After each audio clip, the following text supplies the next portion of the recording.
Formula One leaves the Autodromo Nazionale di Monza and heads over to the Baku City Street Circuit. Welcome to round 17 of Formula One in 2024. It's the last European race of the season. A mixture of the old and new, Baku's Windy City will play host to Formula One's latest chapter.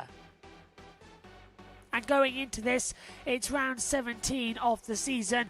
Next up, in a week's time, we move over to Singapore before another month-long break. October sees us at the United States Grand Prix at the Circuit of the Americas before going over to Mexico City on the 27th. November takes us in with Sao Paulo at Brazil, followed then as well at the end of the month in Las Vegas. Then in December, we go over to Qatar and Abu Dhabi to end in the deserts. Max Verstappen leads the Drivers' Championship on 303 points to Lando Norris on 241. Charles Leclerc's victory in Monza puts him on 217. Piastri and Sainz rounds out the top 5. Hamilton, Perez and Russell in a battle over 6th place, whereas then it's a massive gap before Alonso, Stroll and Hülkenberg round out your top first 11. Second half of the page, it's Yuki Tsunoda on 22, 10 clear behind Daniel Ricciardo. Gasly's on 8 before we have 3 drivers linked on 6. Behrman, who's back this weekend, filling in for Kevin Magnussen, who's got a one-race ban, and Alexander Albon also on 17th position. Esteban Ocon has 5 points, the last driver with points. Zhou Guanyu, Logan Sargent, no longer in the championship, still in 20th. Franco Colapinto having a better race result in his first ever Grand Prix puts him now ahead of Valtteri Bottas, who has no points and is at the bottom of the driver standings. In the Constructors' Championship, Red Bull lead by a small margin for the first time in over 3 years. It's now McLaren who are chasing them down, with Ferrari also in the 400 points bracket. Three-way fight for the top at the front, then it's Mercedes alone in 4th position. Aston Martin has secured 5th, then it's the battle between Visa Cash App RB and Haas F1. Alpine are getting back into it, but their biggest competitors are Williams, Sauber still with no points on the board.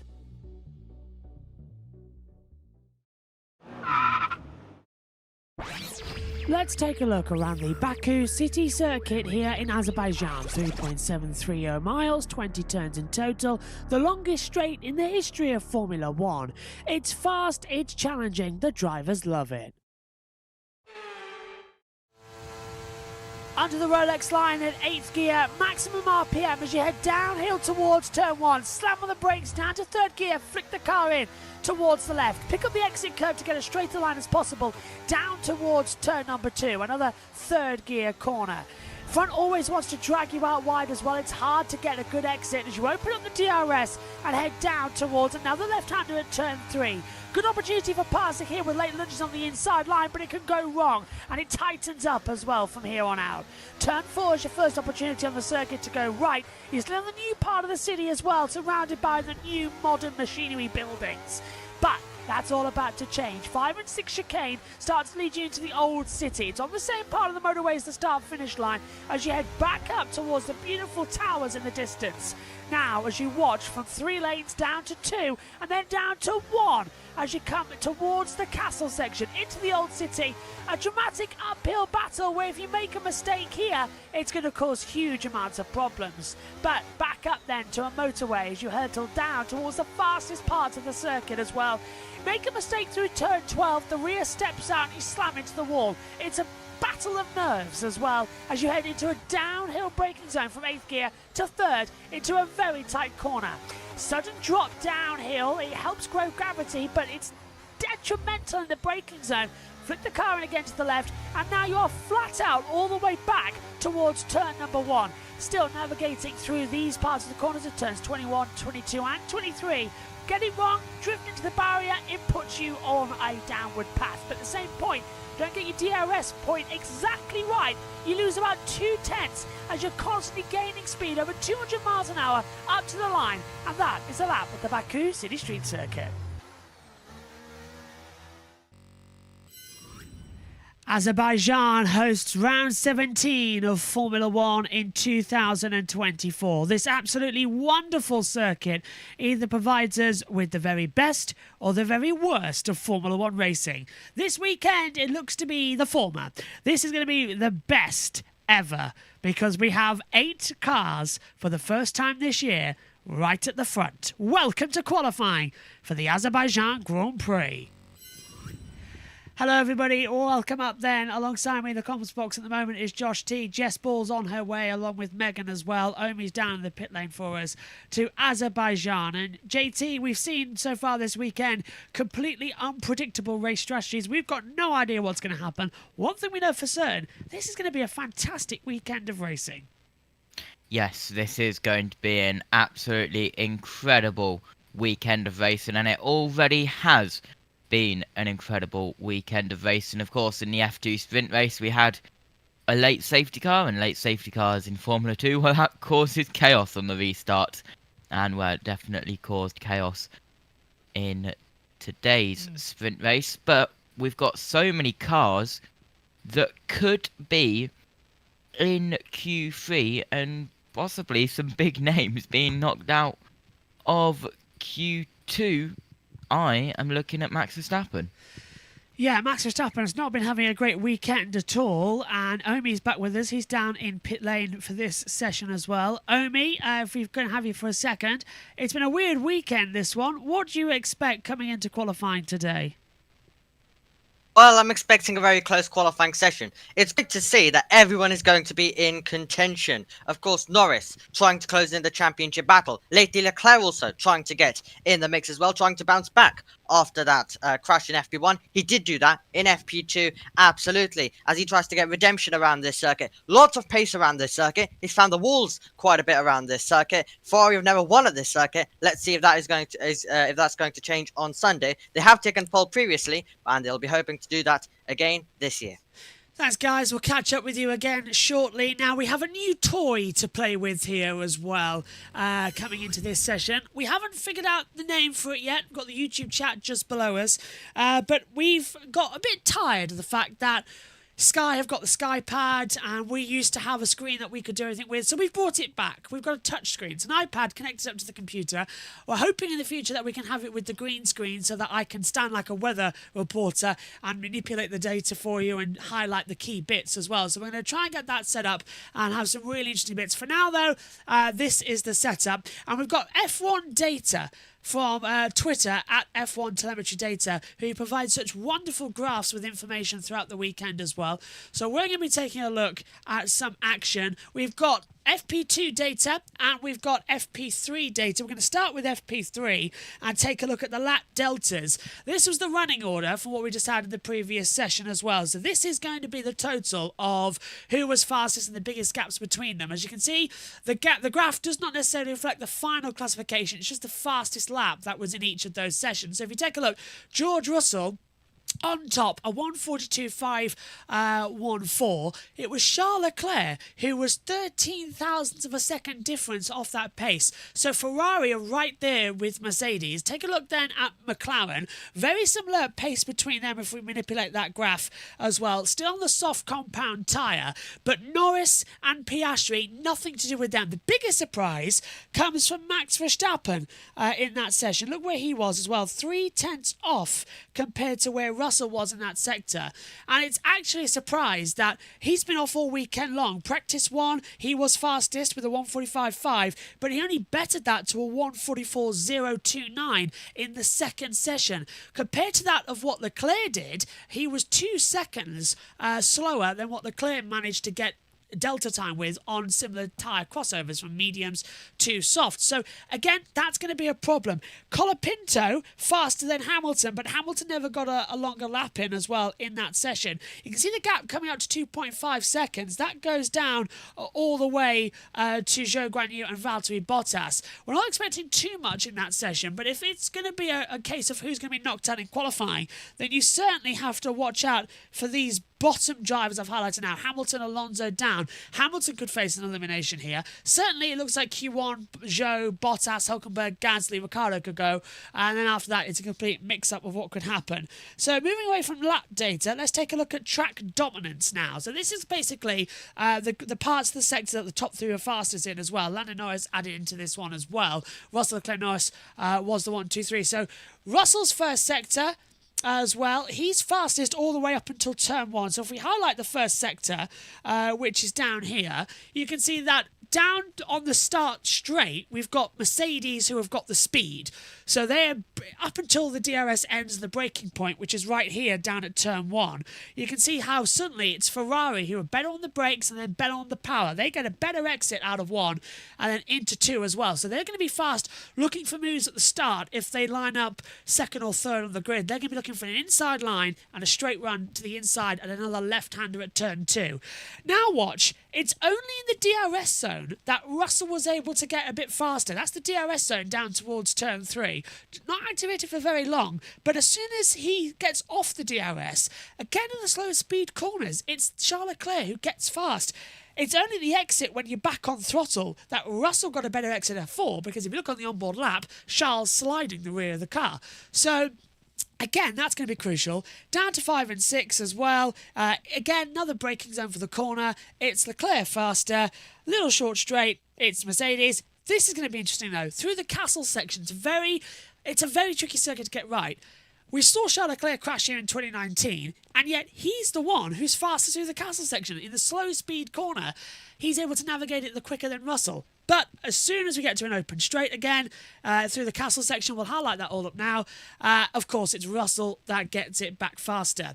But this is where we had an accident for Charles Leclerc yesterday at turn 15. He's fast at that section, but look, he's just ever so careful to get back on the throttle at the exit. And so was Russell, because he was suffering with older tyres. Lando Norris, downhill, gets a better run towards turn 16. But as soon as he exits at that, all the way down from 17, 18, 19 and 20 to that start line, as you can see, it is all George Russell who has that advantage at the front. So really, I'm surprised by myself on that front as well. Is that working? Yes, it is. So the top speed for Russell, 343.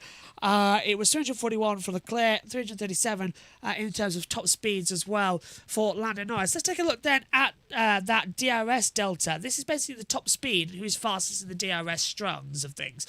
So this is from FP3, and it's slightly better than what we were fearing, because it wasn't that great yesterday in FP2. We take a look at FP3s. We'll show you FP2 later in this session, but if we just take a look here, Red Bull, a straight line speed, at the start of the season, they were the kings. They were absolutely on it. They were fast as anything. Now, they're at 319 mile an hour without the DRS. With the DRS, they're up to 340 kilometers an hour. That's level with Alpine. They are similar with McLaren. McLaren's worse off in FP3 on the straight line speed, but for Alpine to have the same straight line speed as Red Bull, we know what Alpine's having problems with their underfloor aerodynamic of the car. That's quite worrying as we see the visor thing come up. Aston Martin, 328 as well, if I'm not mistaken. They are the fastest in the straight line speed without the DRS, and they are the fastest with the DRS. So watch out for Alonso and Stroll, who could play a factor in the DRS runs tomorrow in the race as well. But also for straight line speed, if they get a toe and work that toe together, that's going to be a close call to see whether or not Stroll and Alonso will flicker in and out of Q2 or not. VCARB, surprisingly better than Red Bull. They're similar pace with Sauber. Ferrari the same. They all make up around about 19 or 18 points. McLaren don't have the best straight line speed. They're level with Red Bull in terms of normal, but only gain 18 points and 18 kilometres up to with DRS activated. Williams and Mercedes, same power unit, new upgrades this weekend. They're pretty much they're exactly the same, similar as well. So interesting little package development there from the DRS Delta. Take a look at the top speed in the session though, and this is not really that representative in practice 3. We'll just highlight that a little bit better on the graph if it'll let me manipulate it. It's being a bit of a pain. Will it let me it won't let me. Hang on, it won't let me manipulate it now. Because there we go. It's very temperamental. Okay, so take a look and ignore Lance Stroll because he got a tow off Alonso and Albon in that previous season. So ignore them. Look further down the order to where the normal regulars are who went out without a tow and did it with their teammates. So Perez 340, Verstappen 339, same as Hamilton and Sainz. Hulkenberg is a bit of an anomaly there as well, but we get Norris and Piastri. Piastri's the slowest of the top 8. Leclerc's faster down the straight, but that's all because everyone's been practicing with the tow in where the Delta line is on the circuit. So it's a positive, but it's not really relevant to what we're going to be seeing over the weekend as well. Taking a look at the throttle usage, this will be interesting because of how much they spend on it per lap. VCarb are on throttle the most, 61.4% of the lap. They're level with Red Bull. McLaren, 61%. Mercedes, 60.5%. They're pretty much average, but Mercedes to be 0.9% off of the Red Bulls. That's slightly alarming. So also interesting to note the fact that if Red Bull are joint on throttle and they weren't fast in that previous session, proves that there's something wrong with the car. Ferrari also, who did top Mercedes topped the session with Russell, but Ferrari topped the session yesterday in practice too. To have them up there as well, 59.3, that's going to be Williams, is an issue as well with 56.2. Taking a look then at the lap comparison, this is one I've been waiting for. So you saw the track dominance. This is the lap comparison screen. Now, the numbers at the bottom of your screen, so here, if it allows me to manipulate once more, it really is a tricky little machine to get right because you've got to zoom in perfectly. There we go. As the information comes up. So these numbers at the bottom here, 7, 11, 12, 13, 14, they are the track corners. So that's how much you can see. And I'll explain it to you as... this is the start of the lap here. And then when it goes down to here, that's the braking point. So that's when you're hitting the brake. And then when it goes back up, that's accelerating. So what these graphs show is who's better and who's not. So if we take a look, we'll split it up sector by sector. If I can do it quickly. Here we go. And we'll take a look at sector 1. This belonged to Charles Leclerc. Now look at through turn 1 and turn 2 here. Of course, in braking, you see that it's actually Lando who loses the most time here. You can just see the little bit of orange dot down here as well. So Lando is hard on the brakes and doesn't get as quick as acceleration mark off. Russell, just again deeper, but his is very much a snap. So it's off the brake, back on the accelerator. There's no lag. Compare that to Charles Leclerc, who takes a normal swooping. It's not like a V shape. It's almost like a U shape. So he's turning just carefully off the brake and then gently pressing the accelerator. He's cruising it through turn 1. And he's doing the same into turn 2 as well, where it's a very tight V for Russell, whereas with Leclerc, you can just about see that line going into a U shape as well. It gets interesting as you come through the castle section. We'll move later on. Leclerc topped that first sector anyways, by the way, 36.1. Second sector belonged to Lando Norris, and you can see why, because this is through the castle section, 8, 9, 10, 11, so this bit here is the castle, and you can see how much they're feathering the throttle, but just look at where Lando is here, that little tiny orange line. He is always keeping a little bit more extra speed. That line never drips through the castle as you rise up the top here. So they've just got more speed as they run uphill and navigating it. Then, as they come down the straight, you can see again what I said is the fact is that Russell was fastest. Into the final braking zone, though, down at turn 16, this is where Lando was fastest. And you can see he picks up the throttle quicker. That little orange line, he picks up it faster than Russell and Leclerc. But Russell eventually, at the start, was just trailing slightly to Leclerc, but as you get across, it's Russell fastest, Leclerc second, and Norris in third. That's how it ends up at the line. It was Russell fast in the third sector as well, compared to the three of them. So that's how it all works out there as well. And that's all the information we've got for you today. We'll just take a look at the fastest lap times as well from that session, as well, because we'll show you the race run data tomorrow. So that's our brand new toy we've been able to play with as well. If the Sky have got the Sky Pad, we've got our own version. So there's the sector times, as you can see. and who had the fastest speeds in that session as well. Stroll, fastest speed trap. It was Sector 1 for Leclerc, Sector 2 for Verstappen, Sector 3 for Russell. Norris as well in P3. Didn't do well across it, but had the fastest as well to get up into third position. So it's practically a mystery, all that. We spent about 20 minutes talking to you about it. It's practically a mystery. But JT, as we come through, Leclerc is slow corners, Russell on straights. Yeah, I can see it on the YouTube chat as well. But JT, we'll come back to you now as well up here in the box. It's very interesting to look at the data because we've got no clue this weekend who's hot and who's not. Yeah, absolutely. Because, well, it's Baku, and literally every single time we come to this circuit, we have no idea what's going to happen. We don't normally have rain here, but the rain has been threatening and has come down in, I believe it was F2 qualifying as well, and that caused absolute chaos. So, and of course the track hasn't been treated this year, has it? No, it hasn't. So that also adds to the chaos. Yeah, they're expecting you to be around about 3 seconds a lap slower when we get around to qualifying as well. I do know that Jess has joined us now as well, so I'm going to put us on the Magic 8 screen for a second with the way the Skyblog is and all the information so that Jess can join us. Hi, Jess. Well, we've played with the new toy, and you're here as well, ready for qualifying. What are you expecting ahead of the next hour? I'm expecting a lot of people to get their laps done early on because we know that there could be red flags. We had red flags in every single session. So if people want to get some good runs in Q1, they got to get it done ASAP. So yeah, looking forward to it. It's going to be a very interesting session as well as the tension begins to rise. Nobody actually has a bigger clue as to what could happen next. And I think that's what's alarming everybody here at the moment as well. Final thoughts then from everybody out here in the comms box as well as we fly back up. JT, predict me a pole position. I am going to say Charles Leclerc again. It's a safer bet. It's a nice bet. Jess, what about you? Oh, we can't hear Jess. Jess is on mute. Oh, I thought I'm going to go... I forgot I put myself on mute, actually. I'm going to go with... I'm going to go with Charles Leclerc again. Makes sense. Megan, who's your pick a pole? Pole? While we're young. Well, how do people do in free practice? Okay, you'll have to think about it during the break because we've got to go over to the session now as well. Here it comes then. It's the Azerbaijan Grand Prix qualifying.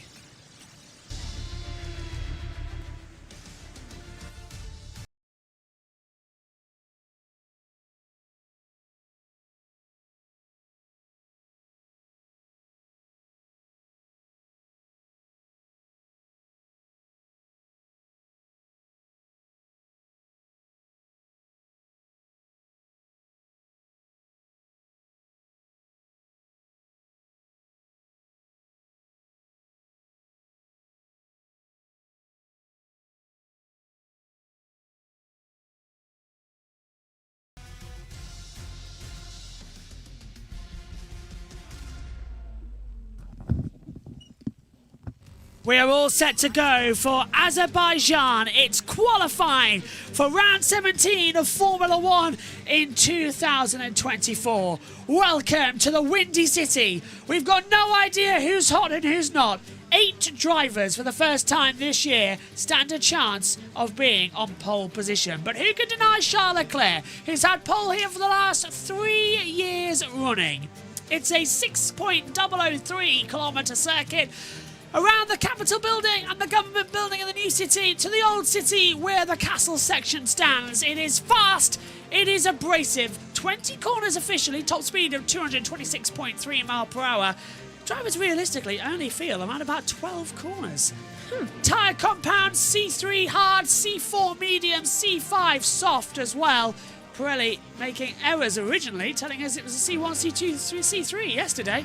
It is the softest tyre compounds available here for the weekend. Azerbaijan calls us then for qualifying here as we wait to get underway. JT's camera is not in the right position for some reason to come into it, so while I just fix that before we get something else from them as well. Megan Burge is alongside me up here in the commentary box. Megan, we're all set to go for this session, and it could be an absolute thriller It could be, and I've made a decision who I think might be pole. Go on. Lewis. Lewis Hamilton on pole position for Megan. Oh. That's a brave call as well. Jess, track temperature much better than this morning. Sunshine now as well. We should be in for a quite nice run around the track. One of the best conditions, I think, overall this weekend. So a bit interesting to see how everyone's going to do. I love the fact that there's like 8 different drivers that could potentially get pole today. It's going to be really, really good. Of course, it's Colapinto's second weekend in F1, his first in Baku. And also Ollie Behrman's second race in F1. Obviously, he was in Ferrari in Saudi. Now he's in the Haas this weekend, replacing Kevin Anderson, who's got a race ban. So we'll see what Behrman could do. Despite the crash he had in FP3, he was looking good in FP1 and FP2, wasn't he? Yeah, just overcooked it into turn 1, took off the front left of the car. It has been repaired. He will be out in this session, JT. Charles Leclerc watching on. There's got a queue at the end of the pit lane, though. Several cars already trying to get out there. Yeah, several cars already wanting to be the first out there because it is Baku. And, well, one red flag can change everything in qualifying. There's Lewis Hamilton, one person who is wanting to get out so quickly, and I will not be surprised if he is at the front of the queue. That is Oliver Behrman after what happened in free practice 3. He wants to get the most laps possible, but we talked with the Haas team principal earlier, and they're not changing the run plan because of the nature of this circuit. Yeah, it's same old, same old. C'est la vie as they come into it as well. Megan, whatever will be, will be. And this place is treacherous in qualifying. You commentated on a qualifying session here in 2022 where you had 5 red flags. Yes. So much went wrong here as well. High speed around this circuit can either be quite boring or it can be everyone's crashing and you'll be lucky if you get 10. There's still 30 seconds to go. There's been cars parked there since 57. It's now 59:44 as they're waiting to get out there as well. Yeah, they have got a long time to wait. Now, it's going to be interesting to see what tyres they will go out on. We'll be able to take a look at that as well when they come out. We have that ability up here in the comms box to take a look at those tyres. We've opened that ability now for you as well, so we'll see what they're rolling out with, who's going out on soft and who's going out on mediums. So, here we go then. All set for qualifying for the Azerbaijan Grand Prix here in Baku. And the green light goes on and qualifying begins here. And first out onto the circuit comes Nico Hülkenberg, Zhou Guanyu and Valtteri Bottas alongside as well in the Saubers. And now the game begins. Soft tyres for everybody so far. Don't know what gas is going out as they all start filing out now. Interesting camera angle. Bottom low, and if that is Colapinto, Ooh, red light. Yeah, that's the flasher from the Lewis Hamilton's car as well, as JT was talking about. Behrman's trying to go out behind Colapinto, so Jess, they're already queuing out there, and of course it's tricky here in Azerbaijan. They've got to stay very close, otherwise it's going to be a problem. That Marshall's flashing, and that Marshall, by the way, flashing. Ooh, it's 2 of them. Yeah, that's not Lewis Hamilton's light reflecting in the things, by the way. They are actually Marshall's that flash, so that everybody knows where they are. I like that. That's clever. Yeah, I find it clever as well, actually. Just the pit lane marshals have that, so that the drivers know and see them. I want that. Yeah, it's clever. But yeah, JT, this is going to be close because Hamilton has been beaten by Russell 13 times this year, and he wants to improve that here at a circuit. He has had pole position here in 2017. Yes, he has had a pole position in 2017, but he'll have to, of course, get ahead of Charles Leclerc. And Charles Leclerc, even though he had a flashback just at a different part of the circuit of I am stupid, he has been very strong. Look at this, though. Qualifying head-to-head in the Red Bull garage. Max Verstappen 18, Sergio Perez 0. Yeah, it's a bit embarrassing, isn't it? It's not. You can't even say it's 1-0 or anything. It is literally like you are severely out of it, no matter how many times you're going to try and get away with it. It is like it's 1 billion to 0 in terms of strategy development as well. So I don't even know if it's worth calling time of death on Sergio Perez's career. Because Do you mean it wasn't already Perez called? needs to step up. he does need to step up massively as well. Go on, Megan. I said, do you mean it hasn't already been called? I think at this point it's stop, he's already dead. George Russell, fastest this morning. Let's see what he's got. But he's got traffic coming down the pit lane exit, as you can see on the driver tracker. 297 kilometers an hour. He opens up the DRS and you can hear it rising faster and faster and faster as Russell starts a lap. Slam on the brakes, second gear, 120 kilometers an hour through turn 1, back on the throttle. And you can hear it. I was talking to him in the pre-show about it, just gently on. And it already looks like it's a build-up lap on those medium tyres. We saw him trying to warm them up down to turn 2 as well. So this is not a push lap. But this is where we saw Russell struggles in the corners here, but he's fast on the straights compared to Charles Leclerc. That was what we looked at in the data earlier on in the session. We'll have our show tomorrow. We've got an hour build-up, so we've got plenty of time to use a skypad technique at the start of the show now, and have more analysis as well. Did You can't wait, can you? No, I can't. It's also good that I've been given permission. We can use still photos. So if there's an accident or anything, or there's a new bit of... If there's a new front wing or end plate, we can have a look at it. We can use photographs. So it's fantastic. It does look nice. You showed the pictures in Yes. the management chat earlier. I can't wait. And hopefully one day we'll get the green screen set up in here so we can just pull it down. Yes. And then I'm like a weatherman. I can go around and actually point to where it needs to be. Just don't wear green. Yes, don't wear green. Today's weather in Baku is a nice sunny but windy day. We should get Abby back. Oh, I'm going to do that as well. Abby Dewhurst. She's just left the BBC. In fact, I think she's hosting... What time is it? Yeah, she's hosted the BBC radio show this morning. On BBC Radio 2. Ah. Oh, everyone goes up in the world with Abby.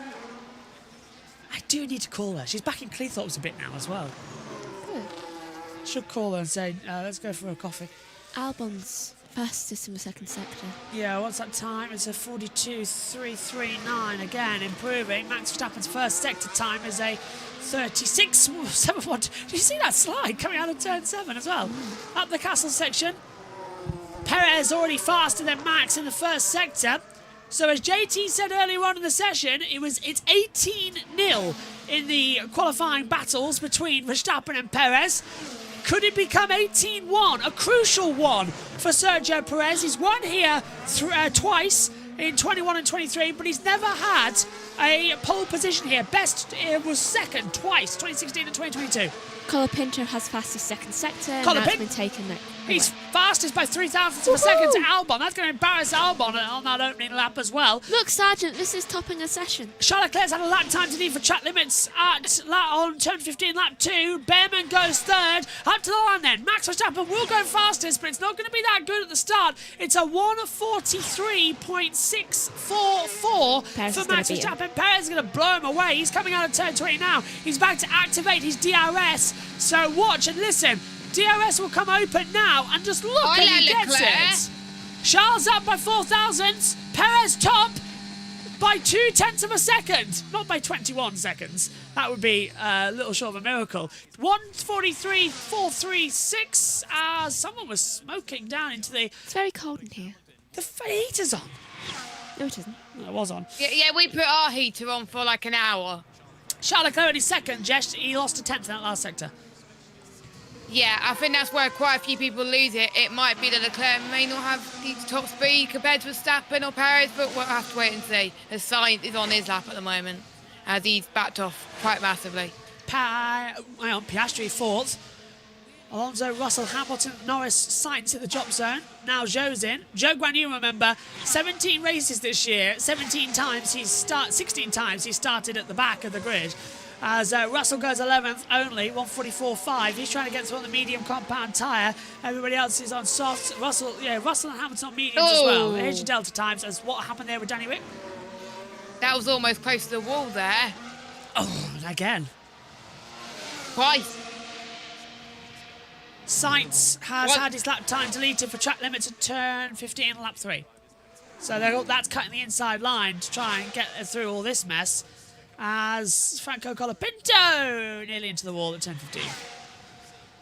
And there's the drivers cutting the corner to try and get a little bit of an extra toe. Not flat spot the tyres. Personally, I think that's a better turn 15. Hello, Karen, you made it. Paul says, hola, everybody. Hello. Dio Nats here says, let's go papaya. Verstappen radio. Yeah, the car is jumping around like crazy on the rear axle. Oh, a bit of a wiggle there for Sainz on. Well, Karun not learning what a team radio is, but Sainz did have a wiggle there coming out of turn 14. He's got Charles Leclerc out of the way in 15 as well, so he'll tow him to begin a lap as well. But yeah, Jess, this is what we keep seeing, isn't it? That Max Verstappen having problems at the rear of that car. A bouncing buckaroo has been all weekend long. I love that buckaroo turn, but yeah, I think a lot of drivers will be complaining about the rear of the car. It's one of the hardest tracks to control the rears due to the amount of high speed and low speed corners. It's like a mixture of corners all in one circuit, and it's going to be quite tricky for the drivers. Sainz goes second, but only 0.08 of a second. Oh, and runs it straight on at turn 1 as well. Brings out the yellow flag, and that briefly disables the DRS. And that nearly affected Ricciardo and Russell, who were coming through on bigger lap times. That was one of the Ferraris. Yeah, it was Sainz just went straight on. JT, Sonoda should be quick here as well, and only goes 11th. But Williams having better straight line speed, as I said, they matched Mercedes when we were on about that graphic. Had they both got competitors to be in Q3, including Franco Colapinto, as Albon improves to 7th? Yeah, Albon goes to 7th. Yes, they both could, as we pick up Behrman exiting turn 15 down the hill towards turn 16, and he's 8/10 off Perez at the front, but he goes down the front stretch now towards the line. Cautiously, wildly accelerating. Behrman. Around 8 seconds time, we'll get a time. He was 20th this morning, wasn't he, after that accident, even behind Esteban Ocon, who stopped because of that issue. Behrman, 14 to 11. Equal his best qualifying position in Formula 1. He was 11th back in Saudi Arabia earlier on this year. Franco Colapinto, he's up in 3rd place at the moment, surprising everybody there. His best position in qualifying is 18th on the grid, finishing 12th, but 3rd place. Williams are looking good. I feel glad now that I locked Colapinto in as one of my options. Yeah. I've got Colapinto as well. Let's hear from Bernie Collins at Sky Race Control. Lots of laps been thrown away at this stage. Thanks, Bernie. I'm nowhere, says Max Verstappen as well, as he continues to look around after being kidnapped by Lawrence Stroll. Oh, God. He will sign for 2026. Where are we heading? Nearest gas station. I don't think Lawrence Stroll could put up with... I swear I just saw Piastri move that steering wheel closer towards him. It's not Das again. I just had a quick look at that. It could have been just a vibration. Maybe moving he around. was just adjusting his arms. Yeah, probably. I can't by surprise there. Norris goes 5th, Piastri goes 6th, Ocon 15th. So it's Russell, Bottas, Ricciardo, Gasly showing the drop zone. I don't know why Mercedes are continuing to try. They have now abandoned that, by the way, as a touch of the wall there. Is that Colapinto? That's Colapinto. I love how all these drivers just going round and then Colapinto just in the middle of them. Just want to point this out to you as well, that Mercedes have set their fastest time on soft as Gasly goes up to 10th. But they have now... that was close from Behrman. Yellow flag, sector 3. Carlos Sainz again is off the track. He's gone straight on. There's the yellow flag. It's sticking. He's got double yellow now as well. And Ricciardo too. There we go. So he's had to reverse it. Ricciardo's... Sorry, yeah, they've yellowed the whole sector, turn 1 and turn 2, as Sainz, for a second time in this qualifying session, goes back through. We're back up running now. Green flags. But yeah, the Mercedes have now swapped over to soft compound tyres. And we're now watching Russell. Only fastest by, 800ths? Leclerc lap time to lead to track limits turn 15. Ferrari having no look at the moment, 2nd and 3rd. This is that's in comparison to Stroll, Josh. What was? Oh, right, okay, thank you. Yeah, so he will go up there. So he's not going faster. Well, Perez now goes top, 143.213. Let's see a replay of Carlos Sainz then. He's going to lock up, I think, again. Does he miss the braking zone? He would not have braked in time. He couldn't get the car stopped. Ferrari having problems with their braking system, it seems, today. Charles Leclerc goes fastest, 142.5. 7.75. 6 minutes to go in this qualifying session. Russell's up by 0.8 of a second on Stroll, which would put That's him... more like it. Yeah, that'll put him up into Albon territory in 8th. If I can work that out correctly. What's the gap between Stroll and 1.5? Yeah, it's going to put him up around near Albon. Russell second More than fastest. that. Where did he get that time from? And he had a bad final sector as well. So his middle sector must have been very good. I did say he was fastest in that area, wasn't he, with the higher straights. You can always gain that time back. Lewis Hamilton, however, not doing too bad. He's 8/10 down Leclerc's time, but he's not in the drop zone. He's 15th at the moment. 8/10 will put him behind Piastri and in front of Verstappen. For what that last lap time said, Verstappen, the worst of the top 8 drivers in Formula 1 right now. Don't know if we ever say that. They're taking out the head restraint. Hamilton up to 4th. That puts Verstappen 9th. Colapinto really surprised me up there in 6th. Albon in 10th as well. Drop zone not surprising me at all one bit. Maybe Ricciardo. Maybe Stroll. I was expecting, I think, Gasly to be in the drop zone. I was expecting Gasly, actually. That's a surprise to me in 12th place. Yeah, I was expecting Stroll to be just about on the bubble and him making it through. But Ricciardo still on the attack as he comes down. He's the closest to the wall at 0 centimetres. That means he hit it, AWS. It doesn't mean if he's 0 centimetres, that means Ricciardo hit the wall. And he just hit the wall again. I'm going to make a prediction about Q3. I know it's early. I think the top 3 teams are going to make it through with their drivers. Yep. So top 4 teams. Then it's going to be a Williams, which will be Albon, and then Tsunoda. That's my top 10 prediction. It's a good top 10 prediction. What about you, JT? Have you got one? I am cooking something. Oh? But I need to find something. Soy sauce? Black pepper? Do you know that curry I made? That's mighty again. Oh, my mum's cooking curry later on. By the way, both RBs are looking pretty rapid right now. Yeah, Ricciardo's down 19th, but improving. So now it's 15th. So it could be Alonso and Behrman, the drivers at risk right now, which could put both Astons out, despite the fact that they're faster than speed traps. Just goes to show you what absolute nonsense that means with being faster than speed trap, which is located just before the start line. Ricciardo goes 7th, 1:43.547. Is that a yellow flag? Oh, Tsunoda! Go on! Fastest middle sector of anyone because he got a toe off Carlos Sainz, who was just behind him now. Now he's going to get a toe off of Alonso as he comes out now of turn 19. There's a little kink, which is turn 20. Then it's a full-blown run to the line and DRS activated, 211 mile an hour. Tsunoda's going up there, goes 4th. Beautiful lap time from the RB, and it's faster. Can we just point out right now that both RBs are faster than Max Verstappen? Yeah. Verstappen. Yuki Tsunoda. Look at Bottas up to 10th place. He got towed by Zhou Guan Yu.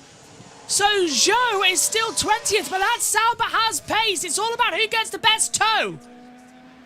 So, if you don't have the toe, you're screwed.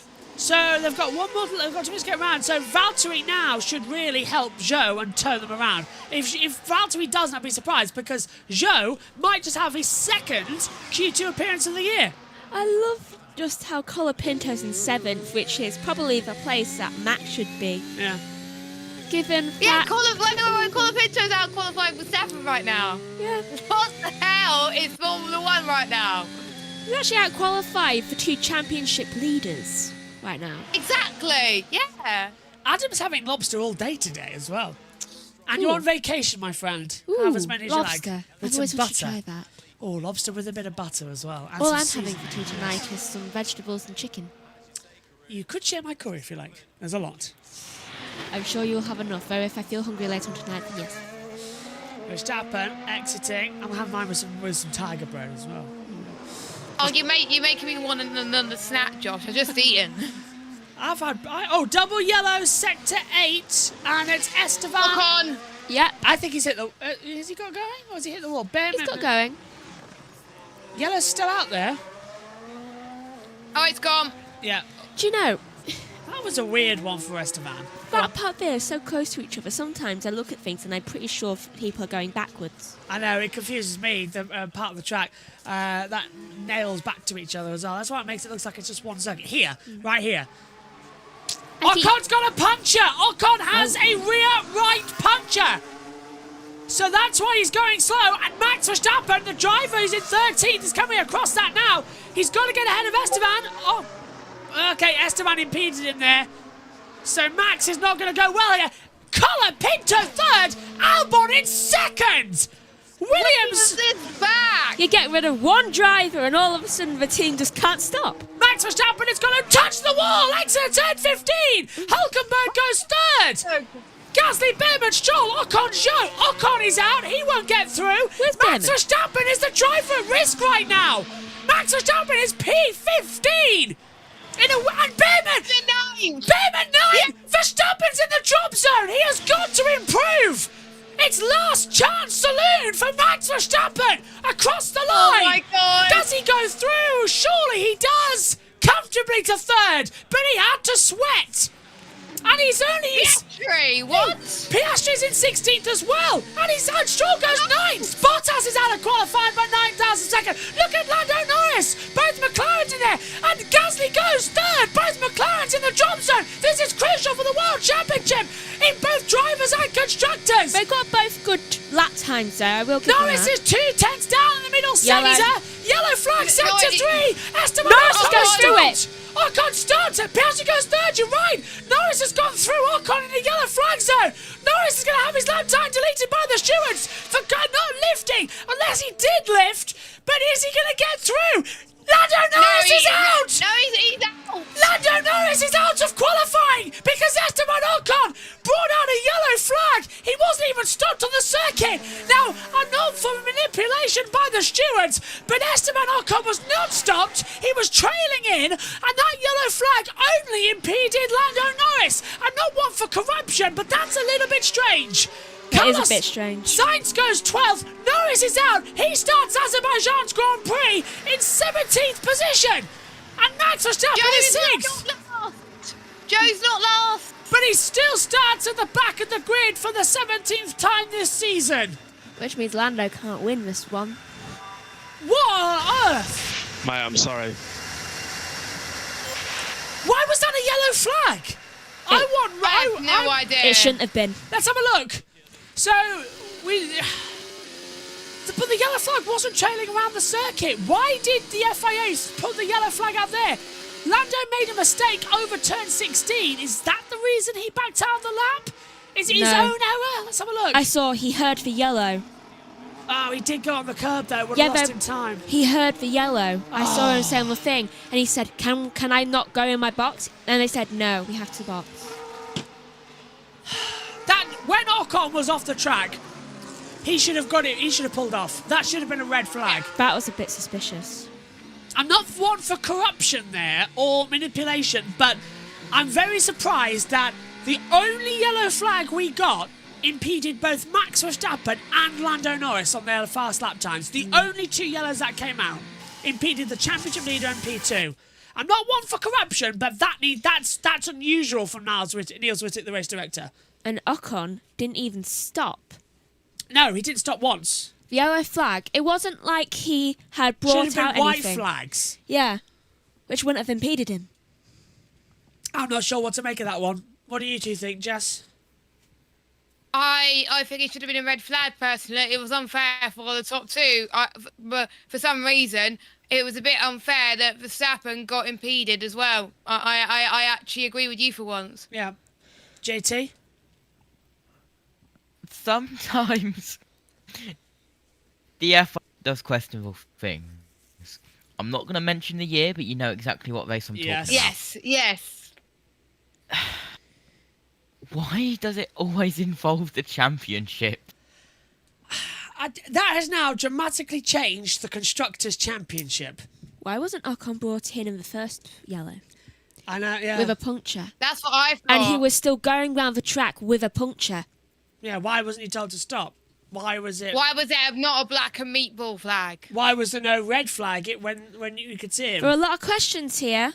We've had drivers causing. We've had drivers having punches on the racing line which have brought out a red flag because there's a slow driver when drivers are getting fast. Why wasn't the red flag triggered? Why wasn't the white flags? Why was there only 2 yellow flags that came out impeded Verstappen and Lando Norris? Several drivers went through that yellow flag zone who had their lap times deleted earlier on in the session. Are we going to now see the session graphics change because the yellow flag came out? They've got to delay Q2. Piastri, for example. Yeah, he went through it. He went through the yellow flag zone. and Whether he went liked it or not, first. he did not escape it. Verstappen the same. His fast lap was on his last run as well. Yeah, he went didn't through have the his yellow flag. deleted. So, are we going to see lap times get deleted by the stewards? Yes. Incident involving Sainz and Ocon. Sainz. Sainz now also. Well, they've confirmed it. Ricciardo, Norris, Bottas, Show and Ocon are the cars out. Let's just quickly confirm the results. Well, really, because it's now reset themselves. It was Leclerc, Albon, Piastri, Gasly, Hamilton, Verstappen, Hulkenberg, Colapinto, Russell, Perez, your top 10 as well. Let's head back then over to the racing order and join Sky Sports F1. Dusted, and the big name out, this man Lando Norris, 17th fastest, his first Q1 elimination since Las Vegas last year, and that is a big loss for Lando Norris and McLaren. But in other good news, the likes of the Haas driver Oliver Behrman in his second qualifying through into Q2. Right, you're through. You are through. Good job, mate. Awesome job. Thank God. Thank God. Well done, mate.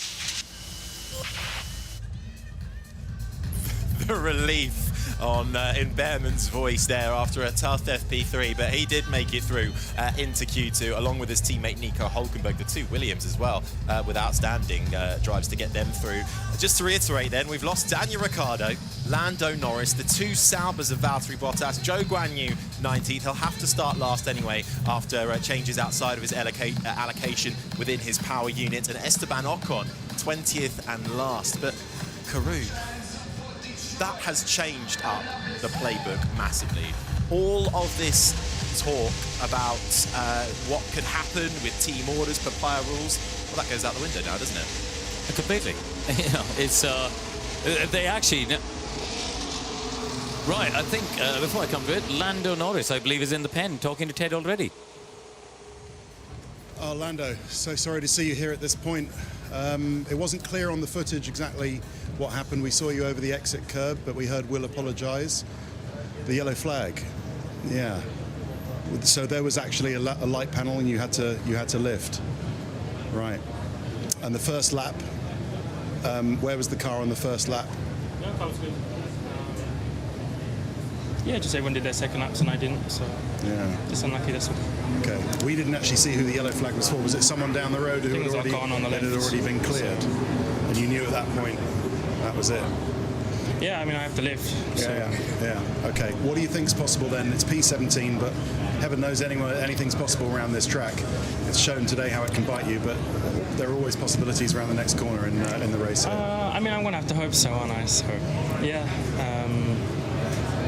It is what it is, but long race ahead. We have some good tyres in the bank, so yeah, just try to be hopeful and see what we can do tomorrow. I don't know, I've not been thinking of that obviously, so no, I know, yeah. That's what tonight's for, but I'm so hopeful we can get a good result. I think the car's quick. I think the lap I was on, I should have easily gone a second, so yeah, a bit frustrating, but nothing I can do. Okay, well, thanks for talking us through it. Thank you. Lando Norris there with Ted Kravitz in the pen. Q2 is underway here in Azerbaijan. So let's see what's going to happen in this one. Let's take a replay of Alexander Albon leaving the pit lane with Franco Colapinto. Whoa. And that was an unsafe release. Into Russell and Piastri's path. So That Russell, was a bit fast. Yeah. Russell overtook Piastri in the pit lane. That was tight. Yeah, Piastri and Colapinto. Well, that's going to be George Russell under investigation for overtaking in the fast lane. You're not allowed to do that. I should also hope so, because he was going way too fast for pit lane. He was going safety car speed. Surely he was speeding in the pit lane as well. Yeah. That has to... Either way, you're not allowed to overtake in the fast lane. So that's, no, you're not. That's why He's we always see comfortable. everyone slowing up and no one just going around the outside. Russell might be under investigation there for speeding in the fast lane. I should hope he is, because that might I mean, put a lot in danger. overtaking in the fast lane. Speeding, overtaking, he did Bit both. Yeah. Biggest surprise though, both Williamses through to Q2. And this could be really good for both Colapinto and Albon if they work together. And next year, let's not forget, they've got Sainz joining in. Colapinto's second race, and already it's his first Q2 appearance as well, which is always great. Williams have always done quite decently in this track. Don't forget, Sargent last year got through into Q2 around this track, so it's not just a one-time thing. And that also puts Colapinto starting 15th or better, which means, again, it's his best... Did you just slam into that chair again? No, I sat down normally. I just pushed it forward. Points for Colapinto, because he got points from almost got points from 18th. He started 18th and finished 12th in Monza. Let's also point out Ollie Behrman, who goes through again. His best qualifying is 11th back in Saudi. Let's see I if he can doubt he's better. going to get that in the Haas. He could put it through into Q3. Stranger things have happened. Do you know what I'm going to say? I still think Tsunoda. I still think Tsunoda will make it through, definitely. I don't think Max Verstappen makes it through. Oh, is that your bold prediction? He won't. Yeah. He won't. I'm agreeing with JT's statement from earlier. It's too much of a situation.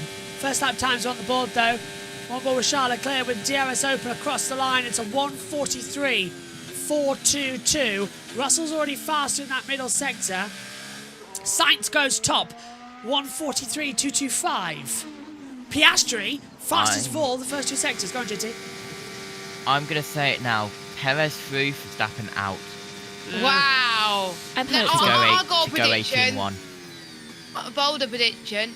Both Red Bulls will be out. Oh, that's very bold. I'm hopeful for both those Tsunoda and Behrman will make it through.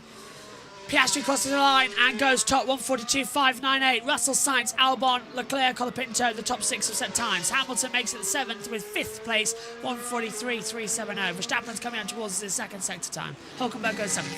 Two things. One, on Twitter here, I have seen people who are saying, shouldn't it have been a white flag and not a yellow if Ocon was crawling around the track? And I'm surprised Comms didn't spot Ocon's clear puncture. And it's also... So we spotted the punch before the wall feed. Yeah. And also, how are McLaren going to deal with tomorrow? No papaya rules. Yeah. Their main driver, who's they're looking out for mainly from now on, is right at the back of the grid, whereas Piastri's up there. Something tells me there's going to be a bit of drama tomorrow, because I don't think they're going to remember anything. Max goes top, 1:42.042, half a second clear of Piastri, and that's going to alarm everybody. That's the fastest time of the weekend so far. Perez goes second, still 2/10 off the pace. Max Verstappen is back, everybody, with 10 minutes There goes our prediction. Let's take a look at Oscar Piastri. There's This still is down hope. into turn 15. Touches the brake, turns in, rear's going to kiss. Oh! That's close. Cigarette paper's width. Well, I think that's 2 centimetres, I would say. Oh, camera makes it look like it's touched, but I agree with you there, Jess. It's very close to the wall. Andreas Stella. Not as close as what we saw Colapinto earlier. No, he did definitely hit it, didn't he? Leclerc's back in the pit lane, by the way. So he's 9th after his first run. Red Bull 1-2. Let's hear from Russell. And left in it. Let's get out of there, Riley. I think the track is starting to plateau. Okay. That's bold. Plateau. Oh no, he's going back in the pit lane. Box, jump out of the way. box. So box, stop on your marks and switch off. So Russell's boxed. So that's a very old message from race control.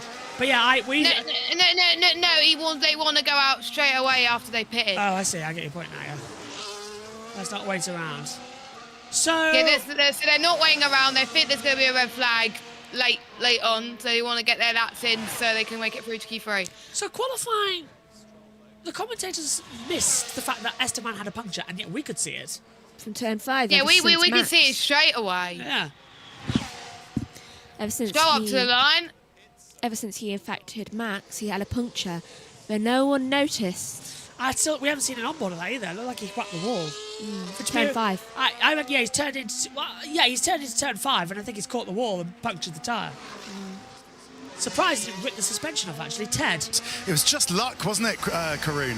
He was absolutely. I thought he was speechless. He was almost speechless, wasn't he? Just getting the luck of Esteban Ocon's yellow flag, and no wonder that he doesn't really want to think at all about the Grand Prix tomorrow. But Lando is going to need something weird, the intervention of a safety car, to put some more points on Max Verstappen's championship lead. So both Verstappen and the Ferraris and everybody else in championship contention or contention for the win has seen what's happened to Lando now and is making sure it won't happen to them. That's why you're seeing the Ferraris on a brand new set out with 7 minutes to go. They know that there's no point thinking about track evolution if just your last run is going to be interrupted potentially by a yellow flag. That's why they're out now, Sainz and Leclerc, on brand new soft tyres. Sainz getting held up by Gasly. Alpines. Well, to be fair, these two have held up so many people over the past 12 months that I think they've got the record. There's a bag on the track. There's a lot of dust there. There's a lot of dust there as well. Something doesn't feel right. Well, you can say that again about nothing feeling right. It's all feeling a little bit up in the air.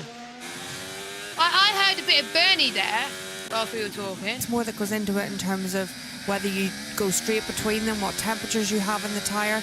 Something like 2 or 3 tenths, because we've seen therefore Piastri track evolution outweighing the used tyre set, because track evolution was so big in that first session. And just to pick up on something Harry said earlier, in this session track evolution should reduce. It should reduce every session of qualifying we go through, as there's less and less cars running on track, and the track's now already pretty clean. Thank you, Bernie. So Charles Leclerc in P9, Sainz in 6th. We watch Leclerc now through the castle section. This is where he did the I am stupid. Not stupid today. Was yesterday. This is more like it. Look at that. A tenth and a half faster than Verstappen.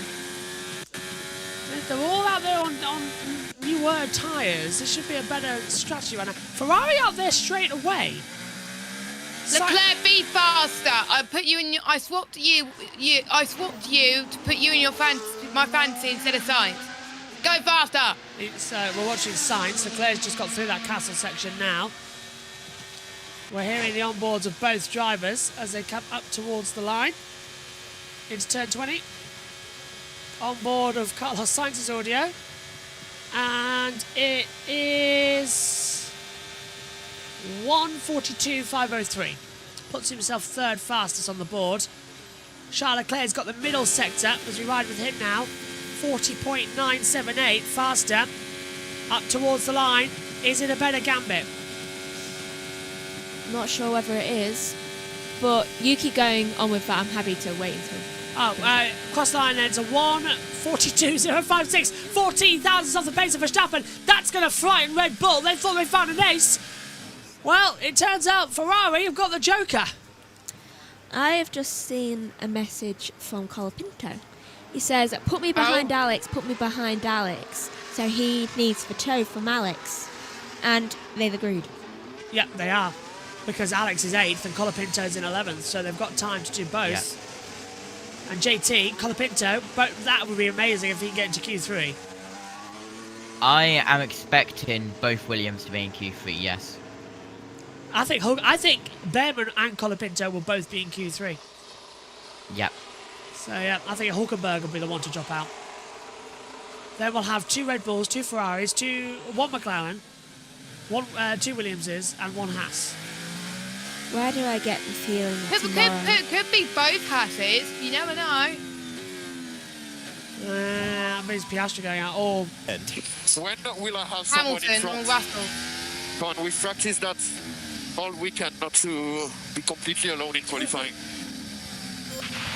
Uh-oh. So Leclerc doesn't want to be alone, and yet they've put him alone. So the Ferrari strategy department, once again, definitely being the jokers. It's all completely hopeless.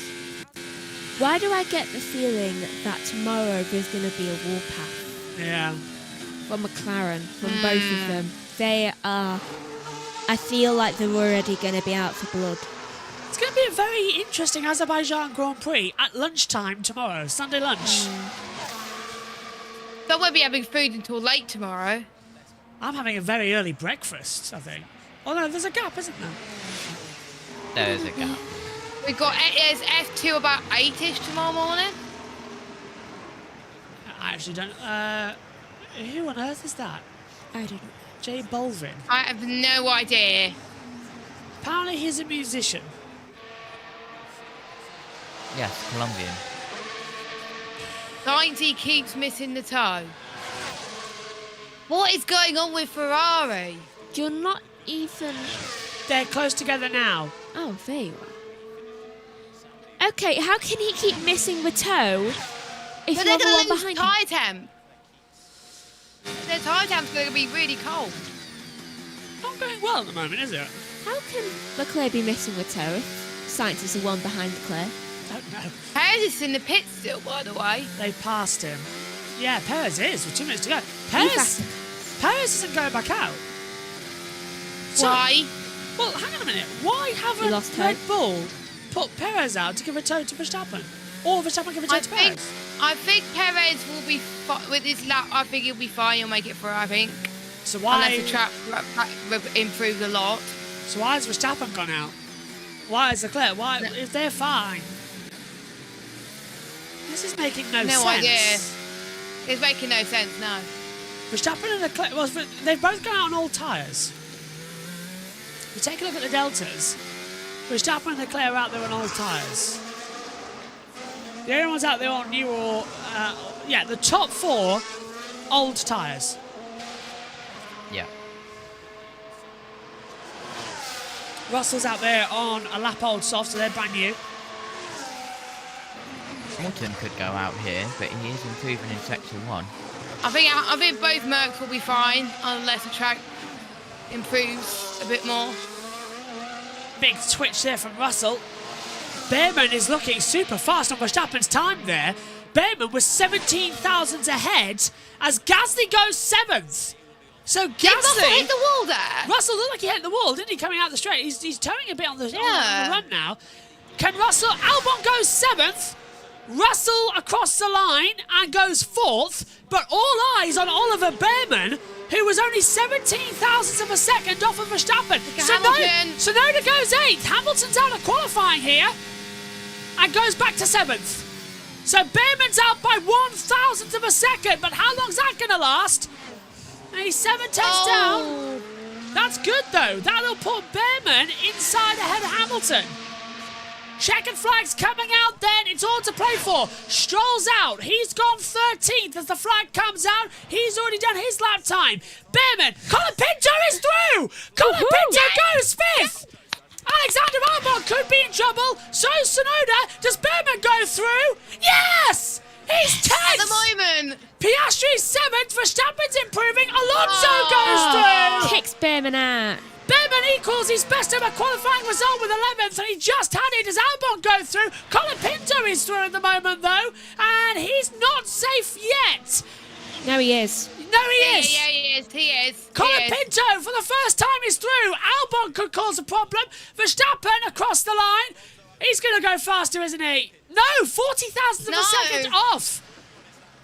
Tsunoda is... So Perez did the right thing staying in the pits then? Yeah, that's it. It's all over. It's over. It was Alonso who kicked out Behrman. Both Williamses are through, and Franco Colapinto will have a top 10 start, and Oliver Behrman will start 11th, just where he started in Saudi Arabia. And he is angry, but it is by a 10th of a second. Albon is through, though. He's beaten Hulkenberg 1-0 in the qualifying stats. Yeah, Ollie Behrman has out-qualified his own teammate. There we go. I'll be happy with that. But guys, I think it also shows the potential of Oliver Behrman because in Saudi he did 11th in a Ferrari. This is in a Haas. And he's got 11th. And he's matched it. Yeah, I agree with you there. Is that a bottle on the track? I don't know. There's a glass bottle on the track. Unbelievable. I want to hear Colapinto's radio. Do we have it? We haven't got one yet. If it comes up on the time radio screen, we'll have it. He was the first across the line too. Unbelievable from Franco Colapinto. And his second Grand Prix as well. It's amazing. Let's hear from Ollie Behrman. Have a look. Damn it. Mate, I'm such an idiot. Ollie! Why? You were kicked You're out by not. a two-time world champion. I think you're fine. Ollie, you've just out-qualified your teammate in your first appearance with the Haas team. You've matched what you did in Ferrari. Stroll. Yeah. If he, as JT said, if he was 11th in the Ferrari in just his first day in a Formula 1 car, and now he's 11th after doing simulator work for Haas, oh my God, are we going to see good things from him? I agree with JT. What a session. I think Behrman could get points tomorrow. Here's Colapinto. Okay, you're through to Q3. You're through to Q3, mate. Congratulations. Vamos. First time Williams have had both drivers through to Q3 this season. They're suddenly feeling very happy with their decision. Yes, they are. He may have crashed into the wall, but it didn't make a difference. Drivers out in Q2. Ollie Behrman is out. Oh, okay. So Behrman's out. Tsunoda, Gasly, Hulkenberg and Stroll. Your top 10 going through. Verstappen, Leclerc by 14 thousandths. Perez, Russell, Alonso, Colapinto, Sainz, Piastri, Hamilton and Albon. Qualifying coming up next then. The final part here for the Azerbaijan Grand Prix. Okay, let's check up then with us up here in the comms box as well. JT, starting with you, what do you make of that session? An incredible session. I think why Behrman is angry at 11th in a Haas because he knew he could have got into Q3, but still 11th in a Haas is still incredible. Jess? I agree with JT. He only had a few days to get used to it, and the Haas car is not as powerful as Ferrari, so yeah, very, very impressive. But Colapinto, in his second ever weekend, qualifying sit into Q3, that was incredible. It shows Williams have made the right decision, knocking Sargent out and putting Colapinto in. Colapinto is, I think, one of those drivers that F2, but he's settling in better to F1 than he is in F2, in my opinion. Megan? How did they not figure out Ocon? You're still going on about that? You're already thinking about Look that at the again? time. 147 speed trap, yeah. It wasn't fast. They should have figured that out. Is Omi around? I'd love to get his thoughts on the opening two sessions going into Q3, if he's here. I mean, he's not deafened, so he might be here. He'll be running to a microphone now as well to pick it up as well. Yeah, Omi, can you hear us? I'd love to get your thoughts on the session if you're here. I think he might be doing Frecker. I think lying down, just relaxing. Might be doing Frecker. Megan? I think it's great, though, from, Colapinto and Behrman. But I still don't understand how Alpine didn't figure out that Ocon was so slow. Though I also can't figure out why Zhou was literally almost the same time in the speed trap. Let's check in then with what they've got to say. Let's rejoin Harry Benjamin on the F1 team. This is Lando Norris. Qualifying. Here we go, guys. There it is. This is replay of Q1. So this is Esteban Ocon. He touches the wall out of turn 4, instantly gets a puncture, and then this is Lando Norris. There's the white flag. So it's a white flag that is out, and that gets brought back in. But it goes back in. And then Lando goes then wide. Norris appears. He runs wide anyway. But I think... So there's a green flag, so there was no yellow. Green flashing there. So the panel, we need to come in 5 seconds earlier. We'll see if we can get that. But there's a panel on the entry to turn 16. And that was flashing yellow. And we need to be able to see whether that was white or yellow.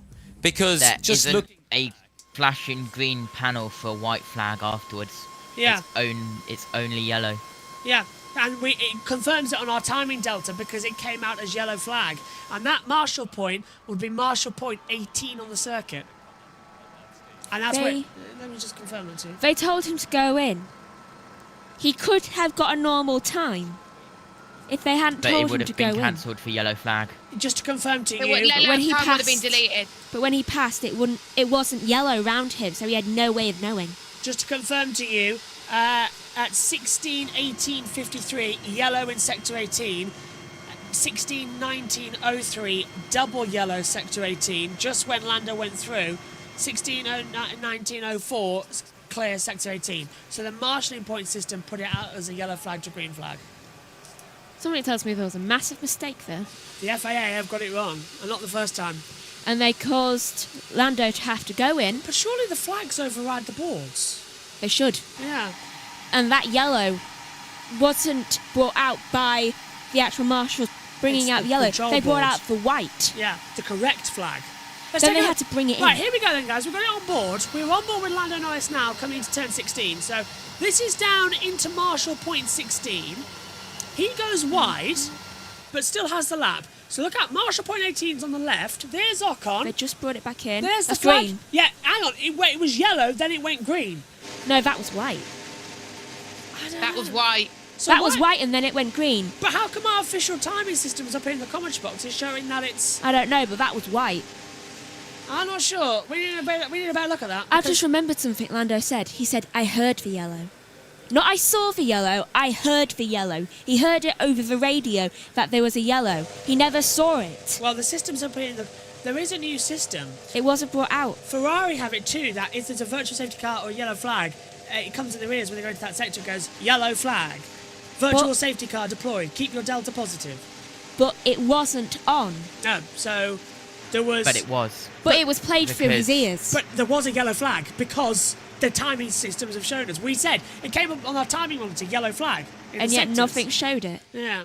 And the reason that the LED panel that we can see went from white to green was because the yellow flag was activated at the previous marshal post, and it's automatically built in the system where if one marshal post is yellow, then the marshal panel after that automatically turns green without any input from that marshal post. The marshal at that marshal post was holding out a white. Yeah, so the marshal's holding out the correct flag, but the yellow flag's coming from elsewhere. Williams in an unsafe release in the pit lane. This just not... They're waiting.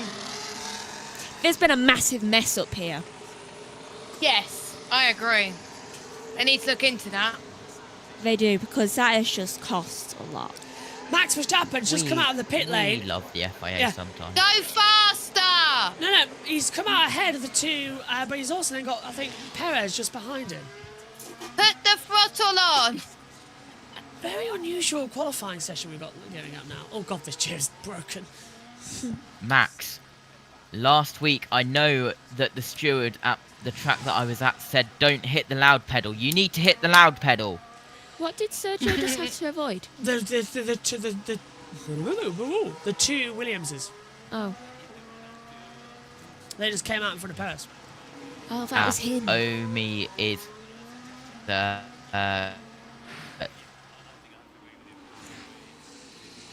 Okay, here's Sergio Perez, Megan. This is the two Williamses. Look, they just go out. Oh, what on earth was that for? Colapinto just said sorry. Yeah, I saw that. It's not right. But Harry, Harry, I watched that, and both Williams were okay on that because they had their wheel over the line, and that's the rule. So Perez was obliged to give the way. I think that's why Woody, his engineer, said sorry about that. But anyway, it is Perez who's last on the road, but busting a hole in front of everybody else. I think I saw George Russell with no toe in front of him. Maybe you can confirm on your driver tracker. But it's George Russell leading out Lewis Hamilton for the Mercedes duo. They'll be first to set a lap. Confirmed, Ted. Megan. That wasn't an engineer, that was Colapinto, though Colapinto's just said F word on the track. Probably knows he's going to get blocked out by it all. No, I think you hit a patch of dust because he was going on that sector. Sliding somewhere. Russell then into turn one, slams it in. Nicely attacked there from the man in top practice 3. Into turn 2, 95 kilometers an hour, back on the throttle, DRS active. As he hurtles down, we reach 8th gear before slamming down 2nd gear at 100 kilometers an hour into turn 3. Can we have cam angles like this for all cars? It looks lovely. It's in the trial and they're going to do it, is it next year? Yes, yeah. It definitely is fantastic as they fly into it. 5 and 6, 105 down to 95 kilometers an hour. back up the accelerator. Castle section, turn 7. Second gear, 75, back up the hill. 95 to 125 through the castle section as you enter an exit. So you back up the speed trap. Turn 12, the same. Max first sector. Yeah, go on, just. I think Verstappen was fastest first sector. Verstappen's just started his lap now. Where is he? Oh, it's Sainz. It's Sainz fastest first sector. 35.758. Leclerc's did have it, and then that got changed over again. Russell's looking faster as well. Russell a 1:17.1 as well. So that's a 41.1 middle sector. Wouldn't it be funny if Colapinto took the session? It's not unheard of, to be fair. We've had similar lines. Piastri second fastest as well at the moment. Here comes George Russell up towards the line. First lap time in qualifying 3. It's a 141.4. 141.9612. Hamilton 142.499. There we go. And look at Piastri. Middle sector, Piastri P1. 141.827. And Leclerc fastest by 2/10. 141.610. That's my prediction. That's my prediction. Come on, Leclerc. Carlos Sainz across the line. He goes from 9th to 2nd. He's 2/10 down. All eyes to Max Verstappen, who is okay so far. He's got the DRS run to the line. Can Max take pole position number 41 of his F1 career? Across the line he comes now, and it's only 5th fastest. He's 6/10 down on Charles Leclerc. That's not his fastest lap time of the day, though. No, it's not. It's way off the pace. Albon goes 7th. Franco Colapinto just behind goes into 8th place. Great stuff from the two Williamses. Sergio Perez should now go up, and only 5th fastest. So he's ahead of Verstappen. 1:18 at the moment. 18.1. Sorry. First time this year, Perez has a chance to out-qualify Max Verstappen. And this is the reason for Verstappen going wide. Has he caught the exit curb at turn 16? Yes. Whoa! And he nearly dropped it. That's similar to what Lando did. Yeah, except this time he grips on the curb, on the dust. And Similar to almost what Berman did as well.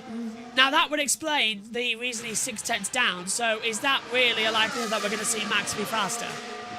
Yes. Yeah. Unfortunately.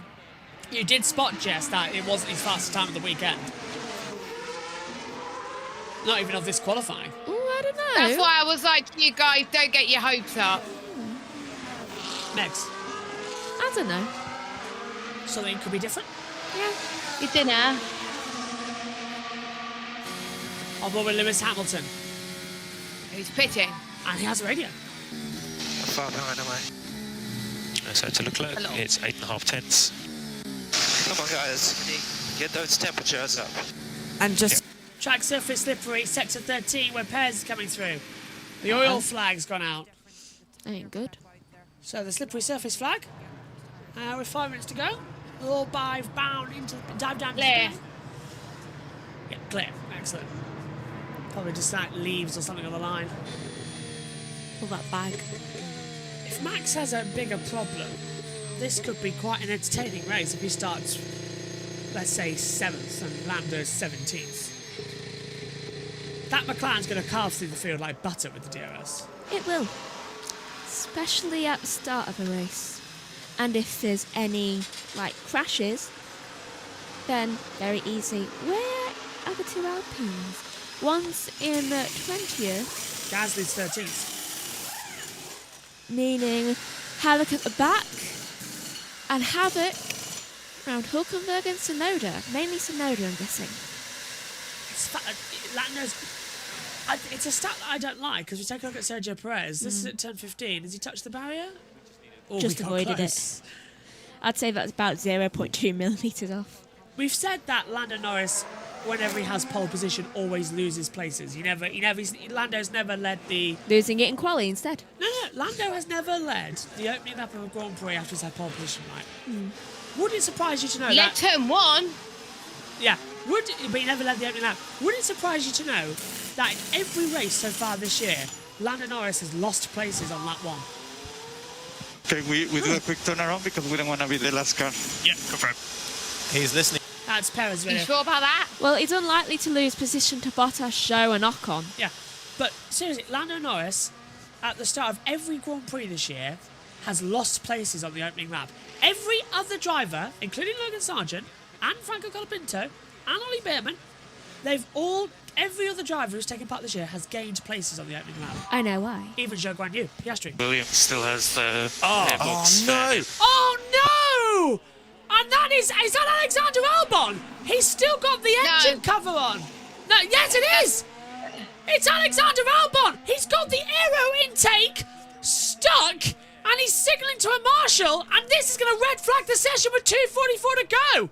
The time's ticking down. Why aren't they moving? They can't take it out, though. The marshal can't take it out. That's receiving outside assistance. They're not allowed to touch it, surely. Well, that's his That's his quali over. Qualifying a yellow flag. Well, it's got to be red. It's got to be red. He's trying to take it out Who's himself. he impeding? Oh, my Max! God. He's taking it out himself. He's just going to throw onto the circuit. He's taken out the aero box and he's saying to the marshals, look, just come get this. Alex, chuck it. You're not allowed. Alex, throw it. Alex, throw it. You can buy a new one. Throw it. Alex, throw it off. Yeah. Alex, throw it off the damn car. Push it. Alex, throw it. You won't be blamed. Just throw it. Yeah, good boy. There we go. Yeah, good boy. Good boy. Is that ice? Come on, let's go. Run. He's got dry ice on the car. Look, he's got dry ice on the side of the car. That'll blow off. Just go, Alex. You'll be fine. Go. Quick, you're running out of time. 1:47 left. Has he moved? Where did they let him go? Why did it say track clear, by the way? It's definitely not clear. Alex is in. Alex is still in the pit lane. Has he got going? I'm not sure. I can't see him on the driver tracker. Alex has started, but he's not going to make it round to the line, surely. So Alex is out of it. Russell starts a lap. They've removed that object. Yeah, Alex, just chuck it. He wasted so much time dithering with the stewards. He's just like, do you want to take it? Do you want to take it? Just chuck it. I don't know if he was allowed. That's the thing. Well, here's the thing. If the drivers could chuck the strips out the car, they can chuck that out the car. Just chuck it. Chuck it. Let the marshals deal with it. Chuck it and just deal with it. Why did they let him out? It was a mistake. It's been noted unsafe release. How did nobody spot a giant yellow thing on the top of the engine cover? How did he figure it out? Obvious. Why? I just don't get it. Albon's been noted for an unsafe release. Who told him?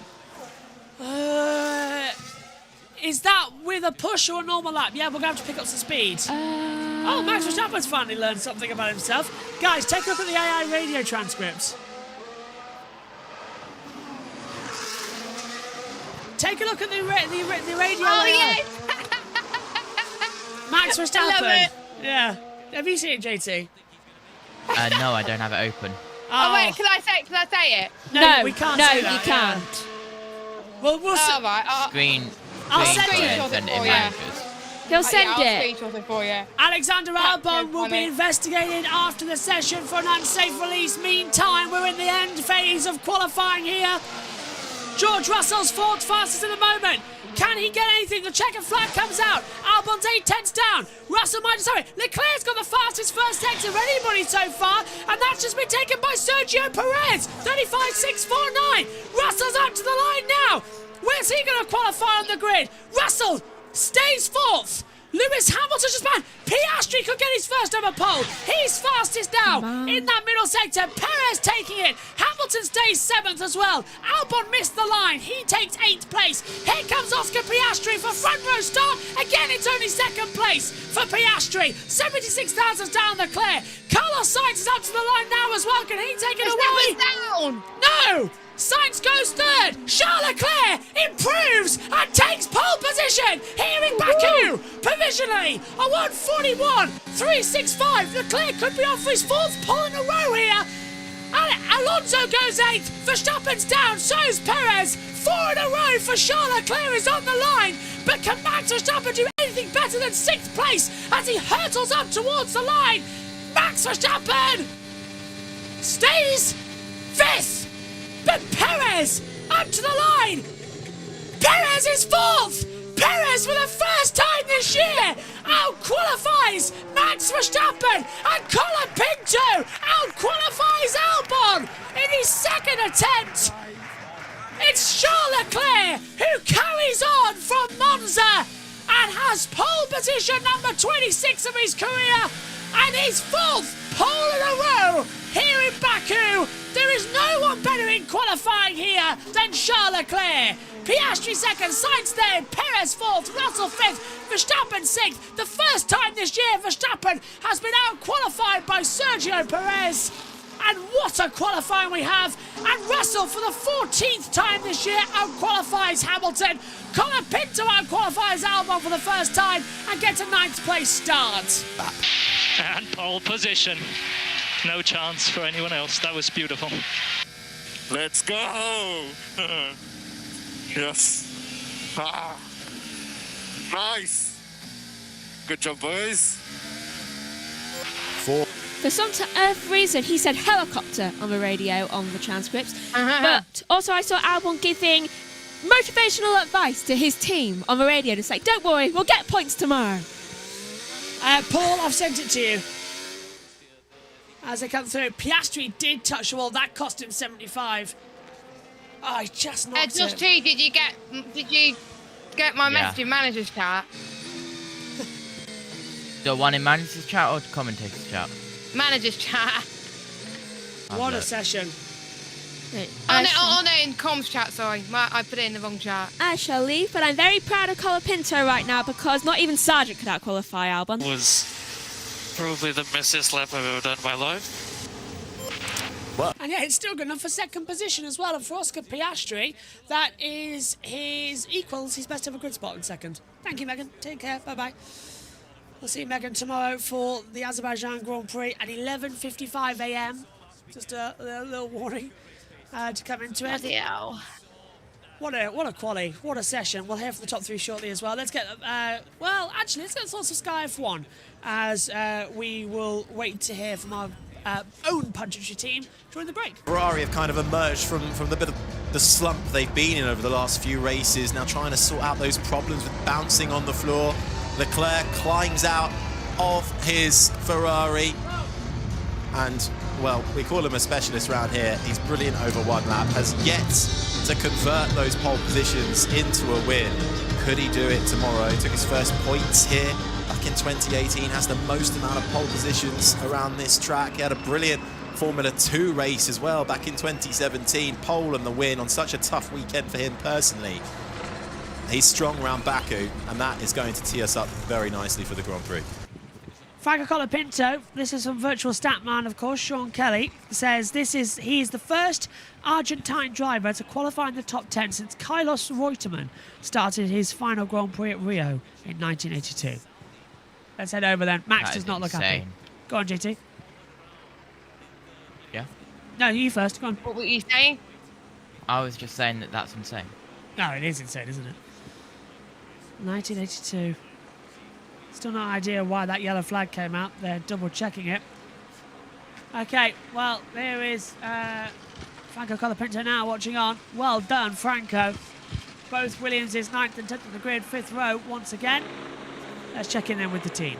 Ferrari have the advantage going in to the Grand Prix on Sunday with 2 cars in the top 3. Just saw, well, there is the Williams driver of Franco Colapinto, who I'm sure will be grinning from ear to ear, out-qualifying his teammate Alex Albon, although Albon did not get that lap in time with the fan still left in the airbox. There'll be a big investigation with that, but we'll be able to hear from our top 3 with Alex Brundle.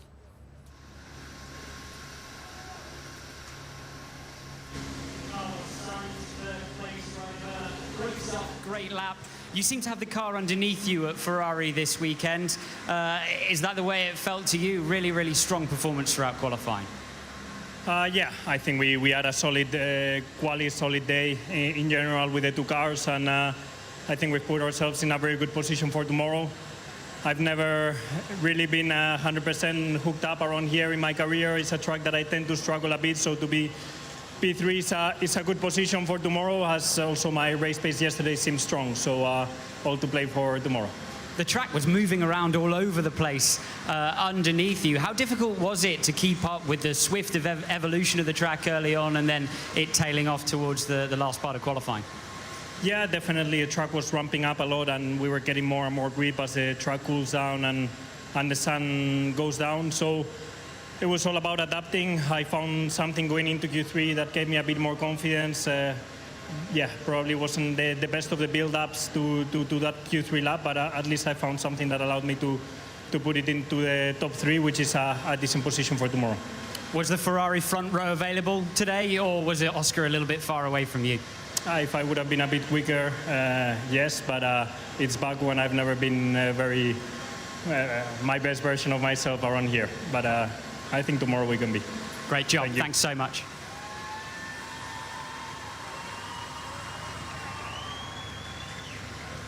Oscar, second on the grid, brilliant job. You seem to find a little bit extra into Q3. Where did that come from?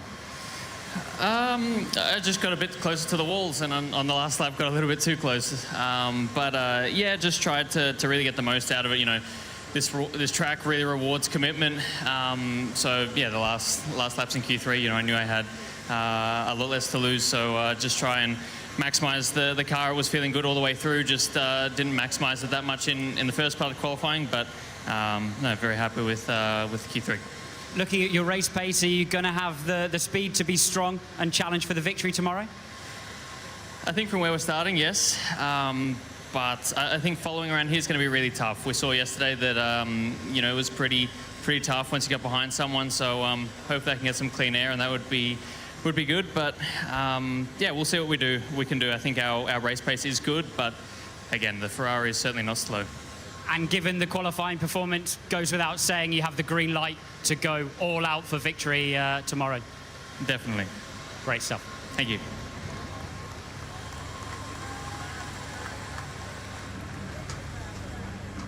Charles Leclerc, mesmerising lap from an evocative win for the team at home in Monza to continuing your amazing run of form in qualifying here.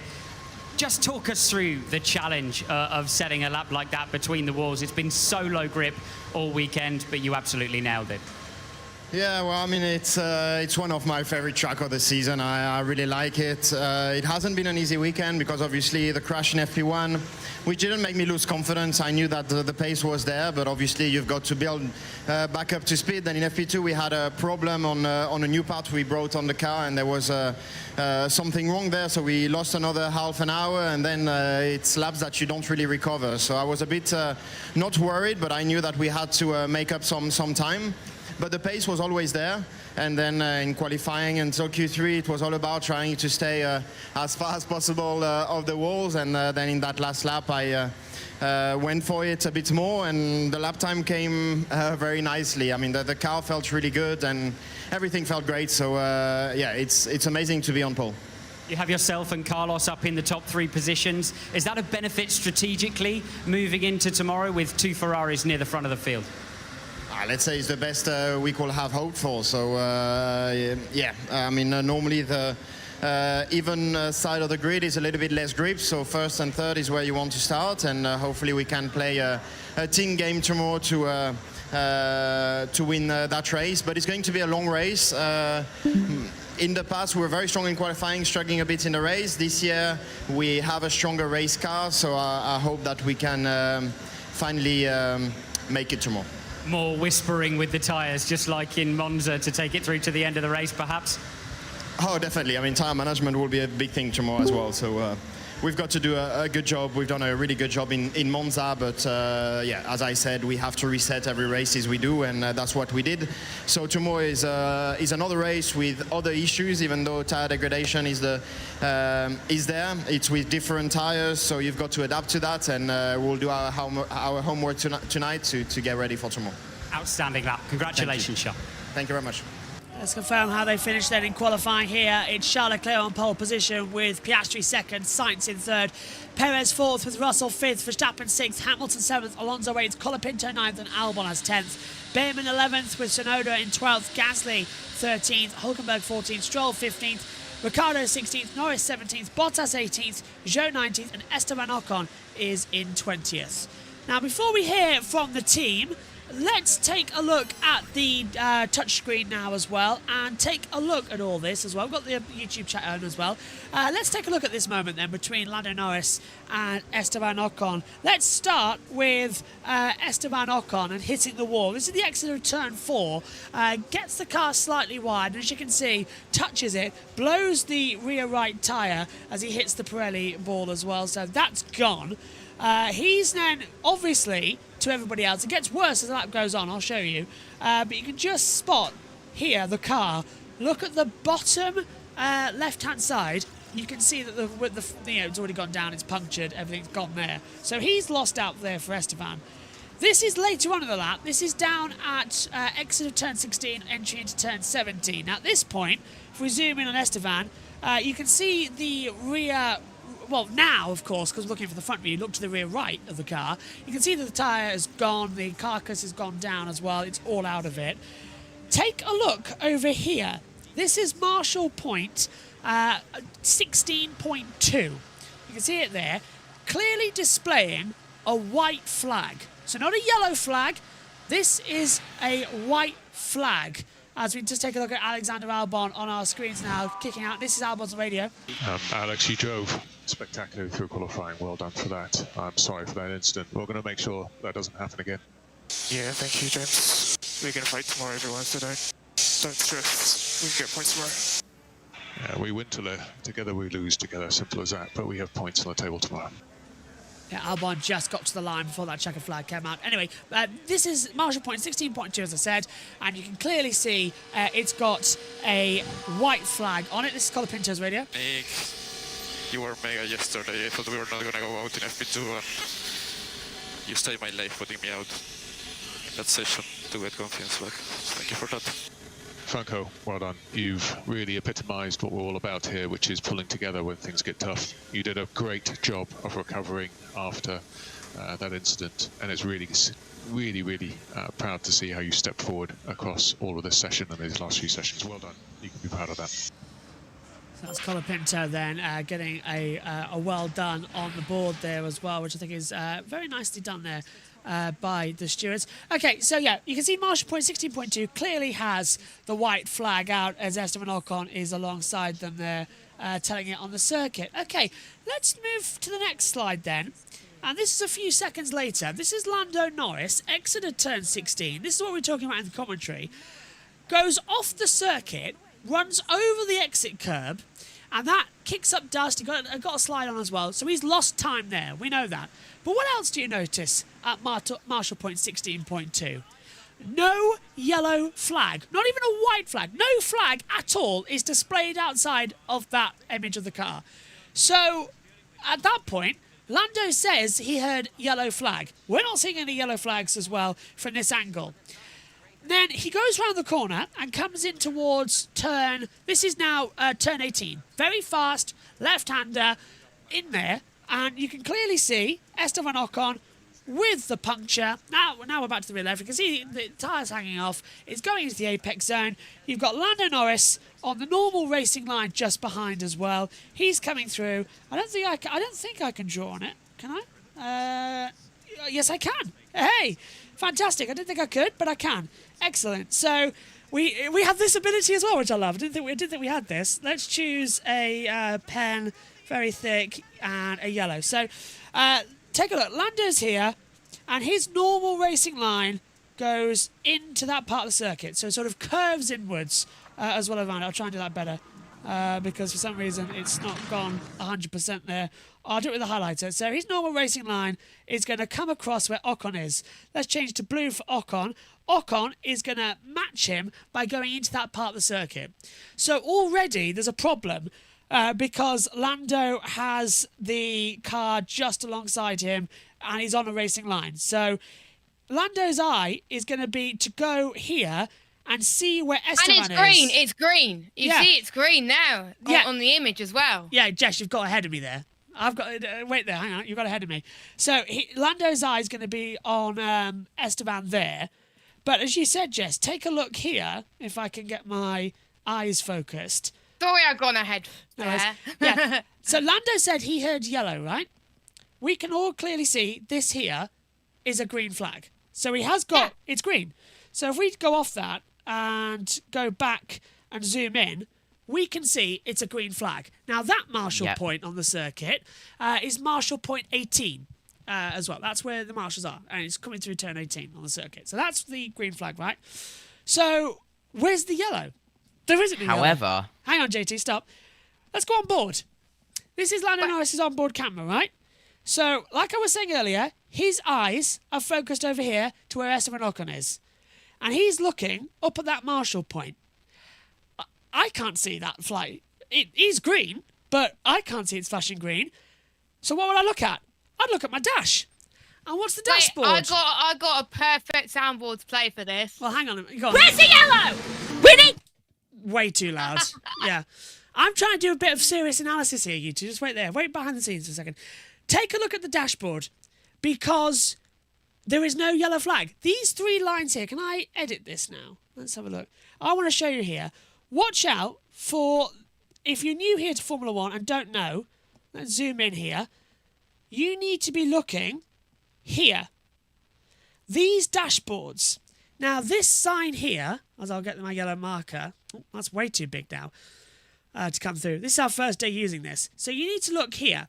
Those 2 highlighted on the screen, that will flash yellow for a yellow flag, orange for a safety car, red for red flag, white for a slow car, blue if you're slow. So that is the marshalling system that the teams have control over. It's not flashing at all. And I've gone through several frames of this. If you're thinking, oh, it's just in a moment where it's not blinking. No, here's another one. Look, this is just before. It's not on. There is no flashing lights at all. Not even a yellow, nothing. Obviously, he's downshifted at that point. We can just see the shift lights come on. There is no lights. And the flag panel isn't even activated at that point. So, if that's the last one, we can see it's green. Lando has heard yellow. And to back that system up, if we go back to the battle screen with you two here and say hello to you both, hello. Take a look at the race control messages systems that I'm now scrolling down to. We need to look at this one here. At 16:18:53, yellow flag in sector 18. 16:19:03, double yellow, sector 18. And then what's the next message? Clear, a second later, just after Lando passes Esteban Ocon. So the computer system has registered that there's a yellow flag. Rather helpfully, you can actually now see on the control monitor, it looks like the FIA are testing that section of the track because it's just gone under a double yellow. So the system says there's a yellow flag, but our own devices up here in the commentary box and our own vision proves there never was a yellow flag. There was a white flag and a green flag. There never was a yellow flag. And yet Lando says he heard it. The computer system registered that he heard it. But we can clearly see it's green. So I have no idea, guys. Go on. What you can't see, though, Josh, is the light panel before that green flag, because there's not normally a green panel after a white panel. So if that panel has turned green, then the previous panel that Lando has already passed through must be yellow. JT? But then we have the question of why go on. Steering wheel didn't go yellow. I can answer that for you. Here is that previous marshal point where Lando went through. Just to prove it, here's Esteban Ocon. There's the light panel he's passed. Nothing. And you can see what light's on, because you have the big full frontal board. And then you have the small backboard. The small backboard, yeah, which tells us that was never activated. So why that green flag was on, we don't know. Why Lando says there was a yellow flag when there wasn't, we don't know. And why the computer registers that there's one when all that was displayed was a yellow. The previous board wasn't on. And the FIA have now activated that marshal point system up here in the box. We can see it on our monitors now. Look, marshal point 18 is activated right now. I don't know why. Let's have a look. What's it saying? Clear sector 5, yellow flag sector 5. So they're just testing it. But I am at a loss, guys, as to what that was all about. Surely that's an FIA failure. I can't understand why it wouldn't be. And it screwed both Verstappen and Norris. Yeah, massively so. Massively. It's green. As you said, Jess, it's green. So I do not know. So that's just a quick analysis on the touchscreen because Sky put the video up, so we were able to get hold of it. Maybe tomorrow we'll have another look at it with getting telemetry data and see who lifted and who didn't lift and see why. But it is green, and there was a white flag, no yellows. Okay, final thoughts then on qualifying. I don't know if Omi's back in the box, is he? Or is Hello. He? Hello, Omi. He is. Right, what did you make of all that qualifying session then? Absolutely fantastic. We expected it to be wide open. It was wide open, but Charles Leclerc taking it further away from the field right at the end. But Franco Colapinto, absolutely brilliant. Able to beat Albon. Yes, Albon did have that misfortune, but absolutely fantastic from Franco Colapinto. He is doing absolutely brilliantly. And it's sad that he probably won't be on the grid unless things change as well. But he is coming in contention for the Sauber. See, he is becoming a bit of a contender for that, but Bortoleto still remains as one of the main drivers who could get that seat. And Oliver Behrman, absolutely brilliant. 11th with Ferrari, and then 11th with Haas, but he was very harsh on himself, He really wanted to get into Q3, but it's just brilliant from Oliver Behrman. Cannot wait to see him in F1 next year. 100% agree with you. Jess, what about you? I really enjoyed that qualifying session. I'm surprised that there was hardly any red flags, but that's Baku for you. And Leclerc dominating in qualifying once again, showing why he is the king of Baku in qualifying. But can he do it in the race and get 2 wins in a row? Well, we have to find out tomorrow lunchtime. Lunchtime race for the first time this year. I know, it's going to be fantastic. Yeah. JT, what about you before you dive off not to be in the race tomorrow to actually, see anything happen, so which means Max won't win again? Yeah. Well, what a strange and chaotic qualifying, which it always is at Baku. And, well, it's going to be how far can Lando Norris get back up. He will be expecting a safety car, but I believe this is the first session this weekend without a red flag. Yes, it is. Yeah. First session is without a red flag to happen, which means we'll probably get one in the race knowing everything on this. Well, have fun, guys. I won't be here to have to deal with the annoying red flag delay in a race, so have fun. Yeah, that's you. Thanks, JT. Thanks, Jess. You're welcome. Thank you to Omi as well and to Megan. And I tell you what, I absolutely love our new toy that we're able to play with that. It's so good. Jealous. I know. Well, get the iPad, connect it up. We can have it. Maybe we can even get remote access. I don't know. But I love playing with this. The idea is eventually that we'll connect it up to a touchscreen and we'll have the touchscreen like the SkyPad as well, where we can do that. So get one of those foldable touchscreen laptops. That's a good idea, actually. Yeah. But me and Megan have got our eye on a couple of things, and we need to make a bigger lead and everything. So we've got ideas. But thank you all as well. I hope you enjoy the new toy. We'll have that in action tomorrow, looking at some strategies for the race prediction as well, and giving you more information about what's what. Before we go there, let's hear from Andrea Stella with Ted. That's a great performance, isn't it? After a slow start, I think it's a steady start, I think it's fair to say, but to be on the front row of the grid's a great result. You mean steady start to the weekend? To the weekend. Yeah. Well, yeah, this is a track at which you'd rather build up gradually because it can be very costly if you make a small mistake. So I think it's good from Oscar's side that he put all the performance together where he counted. Very strong to be P2 at this track, only beaten by Leclerc, who is a specialist. He's done a few pole positions at this circuit. It shows that the car is competitive in all conditions, and it shows the maturity and the speed of Oscar. So well done to him, indeed. And the bitter element is that the other car is at the back of the grid tomorrow. We will try and do our best to get back in the points, minimize the impact. But obviously that was a very unfortunate qualifying for Lando today. We were discussing now with the FIA as to why a yellow flag was displayed at that moment in time, which was extremely costly for our in the economy of this weekend. We will try and recover tomorrow. Okay, so we've been looking, Karun's been looking, trying to find it. Can you explain, because obviously Ocon was on the track, but he was a slow car. A slow car means that there is a white flag. Where was the yellow shown, and was it misshown when maybe a white should have been shown? And was it Orlando that saw it, and he saw yellow? Did the team say there is a yellow flag? The team didn't say it because it was displayed last minute, and we check right now in our tools, and it is actually displayed as a yellow. So we were in conversation with the FIA as to why that happened, because the yellow flag isn't necessary when there's a car that, you know, it's just a slow car. It's offline going slowly. It's offline going. So everyone tries their best, I'm sure. This time there was a situation which ideally, and I think by the regulation, shouldn't have happened. We pay the price. We don't give up. Like I say, everyone trying their best. We acknowledge that. We move on, and we will do our best tomorrow to go and get some good points. Yeah, I mean, it wouldn't have made a difference had you gone out on new tyres on that last run. The flag would still have been there. But it was the fact that the first run wasn't quick enough that put Lando in that position, I suppose. Well, definitely today in Q1 it looked like the track had a lot of improvement. So apart from a few drivers, the first run wasn't necessarily sufficient, unlike some other cases.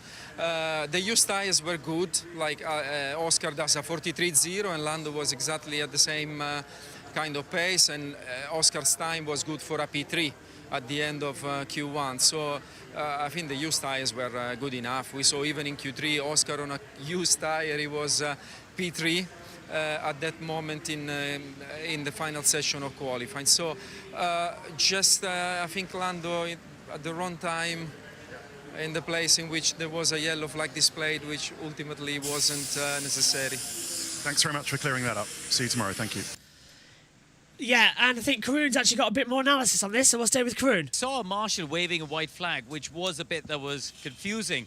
But we can clear all of this up now. So, first, Esteban Ocon hit the wall at turn 4, and you can see, well, when he gets to 5 or 6, he's got a real left puncture there. He's scrambling along. So, quite early in the lap, frankly, at the end of the first sector, he's already in trouble. And then he's just driving along slowly for the rest of this lap.